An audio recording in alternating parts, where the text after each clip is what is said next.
Big TV భక్తి సమాచారం WhatsApp ఛానల్లో జాయిన్ అవ్వండి. అన్ని విశేషాలు ఎప్పటికప్పుడు తెలుసుకోండి.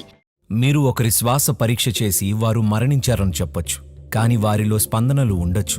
చైనాలో ఉదాన వాయువుకి విద్యాలయాలున్నాయి. మీరు కొన్ని సినిమాల్లో చూసే ఉంటారు. ఉదాన వాయువుపై పట్టు సంపాదించి గాల్లో తేలుతూ ఉంటారు. వీటిని సజీవం చేసేందుకు యోగా పద్ధతులు ఉన్నాయి. వ్యానం తగ్గినప్పుడు మీరు జీవించి ఉన్నా కూడా శరీరం కుళ్ళిపోవడం మొదలవుతుంది. కొన్ని రకాల సర్పాల విషాలు ఆ పని చేయగలవు. అందువలనే మన సంస్కృతిలో 14 రోజుల పాటు సాగే ప్రక్రియలు ఉంటాయి.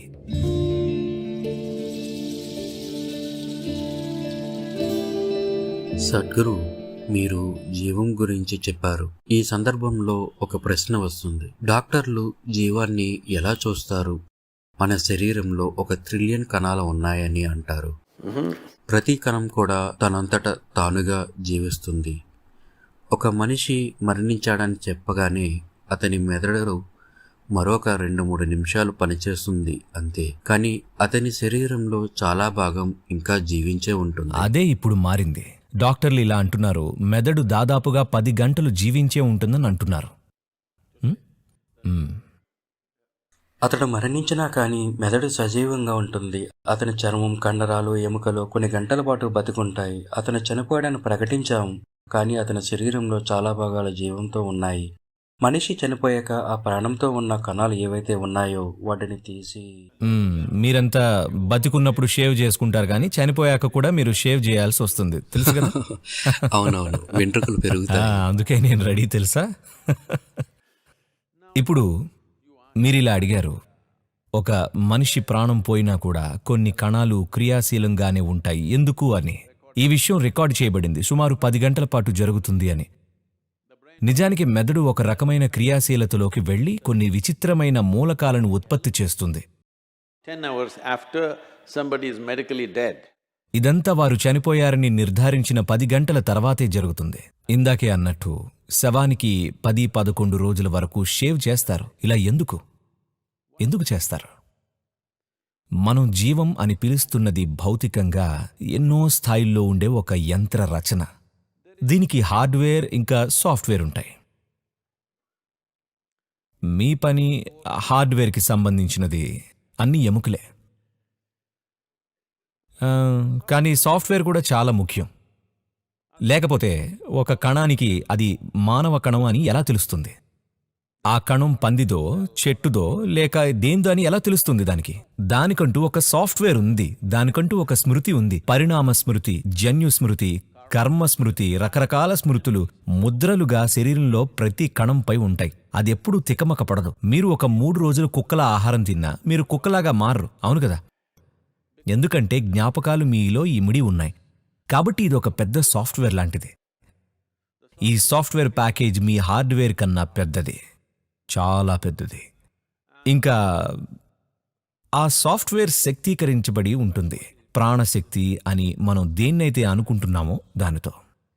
యోగాలో దీన్ని ప్రాణం అంటాం. ఆ ప్రాణం 5 ప్రధాన పార్శ్వాలుగా వ్యక్తమవుతుంది. ఇంకా కొన్ని రూపాలున్నాయి, కానీ అవి కొంచెం క్లిష్టంగా ఉంటాయి. కాబట్టి 5 ప్రధాన రూపాలు. వాటిని ప్రాణవాయువు, సమానవాయువు, అపానవాయువు, ఉదానవాయువు, వ్యానవాయువు అంటాం. ఇవి వేరువేరు పనుల్ని చేస్తాయి. ప్రాణవాయువు ఊపిరి, శ్వాస ఇంకా ఆలోచన ప్రక్రియకు సంబంధించినది. ఒకవేళ ప్రాణవాయువు సన్నగిల్లితే మీ శ్వాసక్రియ ఆగిపోతుంది. అప్పుడు డాక్టర్ పరీక్ష చేసి చనిపోయినట్టు ప్రకటిస్తారు. ఊపిరితిత్తులు అది మీ శ్వాస అందించాలని చూస్తారు. అది జరగకపోతే అతను చనిపోయినట్టే. ఈ శ్వాస ప్రక్రియ మీ ఊపిరితిత్తులు పనితీరుకి ప్రత్యక్ష సంబంధం ఉంటుంది. శ్వాస ఆగిపోతే ఆ ప్రక్రియ సహజంగానే ఆగిపోతుంది. కాబట్టి ప్రాణవాయువు పోయింది. ఆ 2 ఒకదాని తర్వాత ఒకటి పోతాయని కాదు, ఒకేసారి వెళ్ళిపోతాయి. ఒకసారి అది వెళ్ళిపోతే ఇది వెళ్ళిపోయినట్టే. సమాన వాయువు వీడిపోతే ఇది ఉష్ణాన్ని ఉత్పత్తి చేసేందుకు ఉపకరిస్తుంది. ఒకసారి సమాన వాయువు తగ్గిపోవడం మొదలైతే శరీరం చల్లబడడం మొదలయ్యి బిగుసుకుపోవడం కూడా మొదలవుతుంది. ఇక అపాన వాయువు కూడా భారీగా తగ్గుతూ ఉంటే అప్పుడు ఈ ఇంద్రియాలు, సరే మీరిది అర్థం చేసుకోవాలి. మనం ఒకరి శ్వాస చూసి వారు చనిపోయారని చెప్పవచ్చు, కాని వారిలో స్పందనలు ఉండొచ్చు. చాలా సందర్భాల్లో జనం భయపడుతూ ఉంటారు, ఎందుకంటే మృత శరీరం కాస్త కదులుతూ ఉంటుంది. ఇది ఎన్నో సందర్భాల్లో చాలాసార్లు జరిగింది. ఎలా అంటే వైద్యశాస్త్రపరంగా చనిపోయారని చెప్పిన తర్వాత వారి శరీరం కదులుతూ ఉంటుంది. అది స్వల్పంగా జరుగుతుంది, ఎందుకంటే వారి ఇంద్రియాల కదలిక ఇంకా ఉంటుంది. ఇంకా ప్రాణం పోయింది అని అంటే ఆ జీవం ఒప్పుకోదు, ఇంకా జీవించడానికి దాని ప్రయత్నాలు చేస్తుంది. ఇక ఉదాన వాయువు వెళ్ళిపోతే ఆ తేలిక లక్షణం పోతుంది. తేలిక లక్షణం అంటే చూడండి, మీరు సుమారు 70-80 కేజీల బరువు, క్షమించండి, మీరు సుమారు 50-55 కేజీల బరువు ఉంటే, బరువు ఎంతైనా సరే, మీరిప్పుడు చాలా ఆనందంగా ఉన్నారని అనుకుందాం. మీకు మీ 50 కేజీల బరువు అనుభవం కాదు, అవునా? ఏమండి? బరువు ఉంటుంది, మిషన్ మీద నుంచుంటే బరువు చూపిస్తుంది, కానీ నడుస్తున్నప్పుడు అది ఏమీ ఉండదు. ఎందుకంటే ఉదాన మీలో ఆ తేలిక లక్షణాన్ని సృష్టిస్తుంది. మీరు గురుత్వాకర్షణకు లోబడే స్థాయిని తగ్గిస్తుంది. ఈ వాయువుని క్రియాశీలం చేయడానికి యోగా పద్ధతులు ఉన్నాయి. చైనాలో ఉదాన వాయువుకి విద్యాలయాలున్నాయి. మీరు సినిమాలో చూసే ఉంటారు కదా, కొన్ని హాలీవుడ్ సినిమాల్లో. ఏంటంటే క్రౌచింగ్ టైగర్ హిడెన్ డ్రాగన్ అంటూ ఏదో సినిమా ఉంది. కొన్ని ఉదాన విద్యాలయాలు కూడా ఉన్నాయి. అక్కడ వాళ్ళు ఉదానపై పట్టు సాధించి గాల్లో తేలుతూ ఉంటారు. సరే, సినిమాల్లో కాస్త ఎక్కువగా చూపిస్తారనుకోండి, కానీ శరీరం తేలికగా తేలేలా తయారవుతుంది. ఒక మార్షల్ ఆర్ట్ యోధుడికి శరీరం తేలికగా ఉండడం ముఖ్యం. ఎన్నో సందర్భాల్లో బ్యాలెట్ డాన్స్ చేసేవాళ్లు, మార్షల్ ఆర్ట్స్ చేసేవాళ్లు శారీరకంగా మనుషులకు సాధ్యం కానివన్నీ చేసి చూపిస్తూ ఉంటారు. వాళ్ళు ఎంత ఎత్తుకు ఎగురుతారంటే మానవ మాతృలు చేయలేరేమో అన్నంతగా అంత ఎత్తుగా ఎగురుతూ ఉంటారు, కేవలం శరీరంలో తేలిక లక్షణాన్ని పెంచుకొని. కాబట్టి ఉదాన తేలిక లక్షణానికి ప్రతీక. ఉదాన వెళ్లిపోవడం మొదలైతే ఉన్నట్టుండి శరీరం బరువుగా అనిపిస్తుంది. అది ముందున్న బరువే ఉంటుంది, బరువు ఏమీ పెరగదు, కానీ శరీర బరువు పెరిగినట్టు అనిపిస్తుంది, ఎందుకంటే ఉదాన వాయువు వెళ్ళిపోయింది. ఈ విషయం డాక్టర్లకు తెలుసు. బహుశా వాళ్ళు ఈ పని చేశారేమో. ఆసుపత్రిలో పనిచేసే వారికి తెలుసు, జీవంలో ఉన్న మనిషిని మోయటానికి చనిపోయిన వారిని మోయటానికి చాలా తేడా ఉంటుంది.